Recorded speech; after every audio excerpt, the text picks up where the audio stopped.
Put the house in our name. It's safer legally, my parents said. I trusted them. My mom added, $1,000 a month, and you won't have to worry about a thing. I sent the money. Every month. A year later, I got an invite. Your brother's new home. Our wedding gift to him. I said nothing. Just packed my things and walked out. 6 months later, they kept calling me nonstop. You're not good with responsibility, Dad said, not even looking up from his newspaper. Put the house in our name. It's safer legally. We'll take care of things. It wasn't a suggestion. It was a command wrapped in a smirk, tossed across the kitchen table like it was nothing. Mom added with that warm, poisonous smile she reserved for manipulation. Sweetheart, $1,000 a month, and you won't have to worry about a thing. We're family. Let us help. Help. That word sat in my chest like a nail. But I nodded, because at the time, it felt easier to surrender than argue. I was 27. I had just bought my first house, a modest 2-bedroom fixer-upper in the suburbs, and all I wanted was for things to feel stable for once. I was tired of rent, of couch surfing, of hearing my mom say, if only you were more like your brother. So I sent the money. Every month. No questions. No missed payments. 12 months later, I got a group text from Mom. Surprise. Your brother's new home. Our wedding gift to him and Ella. My hands froze above the keyboard. I stared at the photo attached. Balloons, champagne, a giant red bow on a house that looked suspiciously familiar. It was familiar. Same porch. Same cracked driveway. Same little mailbox I'd painted blue.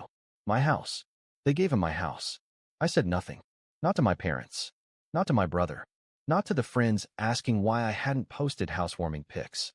I just packed my things, quietly, one night in November. The air was cold, sharp, like it knew what was happening. I didn't even slam the door. 6 months later, they kept calling me nonstop. They wanted to talk. To explain. Dad left a voicemail saying, you're overreacting. Mom sent a text that read, we did what was best for everyone. And my brother? He posted a story of him grilling in my backyard with the caption, so blessed. Built this life with family. I saved that photo. One day, I'm going to show the world what built with family really looked like. It didn't happen all at once. That's the part people don't get. It wasn't some loud betrayal or slamming door. It was slow, careful, surgical, the kind of destruction that only family can get away with, because they've spent years studying your weak points. After I walked out, I didn't tell anyone where I was. I got a tiny studio in a part of town no one visited. Mattress on the floor. One plate. One fork. It wasn't much, but it was mine. For the first time in years, I decided what went in the fridge. The calls didn't stop. My mom was first. She started with the classics. Sweetheart, your dad didn't mean it that way. You're overthinking. This is what Ella wanted, a place of their own. We just helped. Helped. That word again. My brother, Josh, sent a voice note that made me physically nauseous. He said, and I quote, dude, it's not like you were using the house. You were always working anyway. I needed it more. Needed it more. I had eaten ramen for 2 months to fix the plumbing. Scrubbed mold out of the walls with my bare hands. Repainted every room myself. But sure, he needed it more. A week later, my aunt posted a photo on Facebook. My parents, Josh, and Ella sitting in the living room. My living room, smiling with wine glasses in their hands. Caption, family is everything. So proud of our boy. The comments section made me sick. Such a beautiful gift. He deserves the world. True family support. I didn't comment. I didn't like. I just stared at it and realized they weren't sorry. They were celebrating. Then the money started to vanish. It began with a credit card charge I didn't recognize, $497 at some bridal boutique. Then another, $183 for a couple's massage. I froze my account, changed passwords, even called the bank. They said the charges were linked to my autopay card, the one I used for family expenses, the one Mom had the number for. When I confronted her, she said, I thought it was still linked to the house utilities. Then she added, and anyway, it's not like you're struggling. That was the moment I understood. They weren't taking advantage. They thought it was owed to them. I started digging. I found an old folder in my email, receipts, PDF statements, property documents. I thought I'd put the house in their name for safety, but the fine print said something else. The deed had been fully transferred, without my knowledge. Turns out, while I was sending $1,000 a month for property tax and maintenance, My name had been removed entirely. They'd filed it under estate reallocation with a family attorney I never met. It was all legal, and it was all intentional. My mom stopped calling for a few weeks. I thought maybe she felt guilty. She didn't. Instead, I got tagged in a post by my cousin Rachel. It was a photo of Josh holding a thank you banner, surrounded by family, cake, gifts, even balloons. Caption: a house from the family, a legacy continued. Proud to support our next generation. In the comments: wait, isn't that Adam's house? Didn't he buy that place last year? Rachel replied, nope. Josh always planned to buy. Adam just helped out until they were ready. That's when I realized they were rewriting the story. I wasn't the guy who got screwed over. I was the temporary placeholder, the stepping stone, the fool who didn't fight back in time. Until I did. I messaged Rachel privately. I have the receipts. Literally. Don't test me. She left me on read. That same night, I checked the shared family Google Drive, the one we'd used to plan the renovations. I had forgotten I still had access. Inside was a new folder titled Josh and Ella House Planning. I opened it. Dozens of files. Invoices paid with my money. Photos of me fixing the drywall. Voice memos from Mom saying things like, Adam will handle it. He always does. Then I found a PDF. It was a full financial breakdown, labeled Final House Costs. The top line read, total covered by Adam, $21,480. Underneath, no need to reimburse per verbal agreement. There was no such agreement. That's when I knew I had to get everything. I called an old friend, Sarah. She's a real estate paralegal and a wizard with public records. Within an hour, she sent me a screenshot of the transfer filing. Under justification for title change, it said, gift from eldest son. Verbal consent confirmed. It was a lie. She dug deeper. The kicker? The attorney who filed the paperwork wasn't a family lawyer. He was Ella's uncle, a guy whose license had been suspended twice for document irregularities. This wasn't just betrayal. It was fraud dressed in family values. And then, the final straw, I got a wedding invitation in the mail. Join us in celebrating Josh and Ella's new journey in their beautiful new home. No return address. No apology. Not even a single note. I didn't RSVP. I didn't cry. I just smiled, opened my laptop, and made a folder called Plan. Inside, voice recordings, bank statements, screenshots of every dollar I'd ever sent, every lie they told, every smile they wore while stabbing me in the back. I wasn't just going to walk away anymore. I was going to burn the illusion to the ground. The invitation arrived in my inbox at 2 a.m. A fancy e-card with glittering animations. Join us to celebrate Josh and Ella's new journey. Housewarming party. The housewarming. In my house. I didn't RSVP. I didn't call. I just smiled, finished my coffee, and packed my bag. It was time to give them a housewarming gift they'd never forget. When I arrived, the party was in full swing. Cars lined the driveway, and laughter spilled out through the open windows. I could hear Josh's voice, loud and proud, telling someone how hard work pays off. Hard work. That was a new one for him. I stepped inside without knocking. No one noticed at first. Too busy clinking glasses, too busy admiring the place I'd bled for, the polished floors I installed, the walls I painted, the kitchen I renovated. And then Mom saw me. Her smile flickered. Adam. Sweetheart. I didn't know you were coming. Thought it was time to see what I paid for. I smiled. Dad was by the fireplace, his face tightening, but he stayed silent. Josh's laugh died when he saw me, but he forced it back. Hey, bro. Great to see you. Is it? I asked, walking deeper into the room. People were watching now, relatives, Josh's friends, even the neighbors. Perfect. I pulled a small USB drive from my pocket and held it up. I brought a gift. A little slideshow for the happy couple. Josh's face went pale. You don't need to. I insist. I walked over to the TV, popped the drive in. You all might like to know how this beautiful home came to be. The first image filled the screen, me on a ladder, paint roller in hand. Then another, a bank statement showing monthly payments, all in my name. Oh, and here's the fun part. I clicked forward. A PDF of the deed transfer. Surprise. This was my house. Until it wasn't. The room went silent. Dad's fists clenched. Adam, don't make a scene. Make a scene? That's all you do, Dad. I just didn't realize you'd make me the punchline. Mom stepped forward, a hand out. Sweetheart, We did this for the family. For Josh and Ella's future. For their future? I laughed, bitter. How about my future?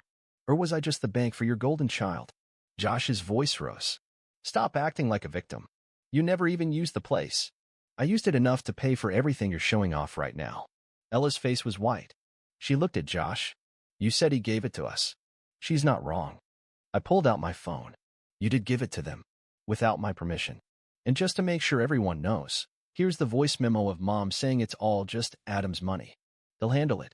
Mom's voice played, clear as day. Gasps rippled through the room. Ella looked sick. Josh tried to grab the remote from me. Enough. I shoved him back. No, not enough. Not until everyone sees this. The next slide showed a breakdown of expenses, repairs, taxes, even the cost of the gift party. All covered by me. Josh's face twisted. You're pathetic. You think anyone here cares? You're just bitter. No wonder no one wants you around. Funny. You wanted me around when you needed free rent. Mom was crying now. Dad stepped forward. Stop this. Now. Or what? You'll disown me? Already done, Dad. You replaced me with your little prince. And then, from the corner, a voice. Wait, is this true? It was Ella's father. He stared at Josh. Did you take your brother's house? Josh's confidence shattered. Dad, it's not. It's not like that. I didn't need to say another word. They did it for me. Ella's mother grabbed her purse. We're leaving. Ella tried to stop her. Mom, please. But her father pulled her away, and they marched out, disgust in their eyes. The guests murmured, shifting awkwardly. I felt a weight lift. I turned to my parents. Congratulations. You got what you wanted. The perfect family. Just without me. I walked to the door. Josh yelled after me. You'll regret this. I didn't even turn around. Already did. But never again. And I left them, standing in the ruins of their perfect picture. I came home after the chaos of that party expecting relief. But there was nothing. No anger, no joy. Just emptiness. This wasn't over. I opened my laptop. The folder plan glowed on the desktop. Inside, screenshots, documents, voice recordings. Perfect for public exposure. But I didn't want fame. I wanted justice. I wanted every penny back. Josh was first. My brother, so proud of his stolen house. I called his employer, a small construction firm where he worked thanks to Dad's connections. I told them about his forged documents, sent them proof, his signature on my house transfer. 2 days later, Josh lost his job. He called me, screaming. Are you out of your mind? That was our house. No, Josh. It was my house. And I'm taking it back. He tried to defend himself. You didn't even use it. You're just bitter because we did something with it. No, you did something to me. But now you get to pay for it.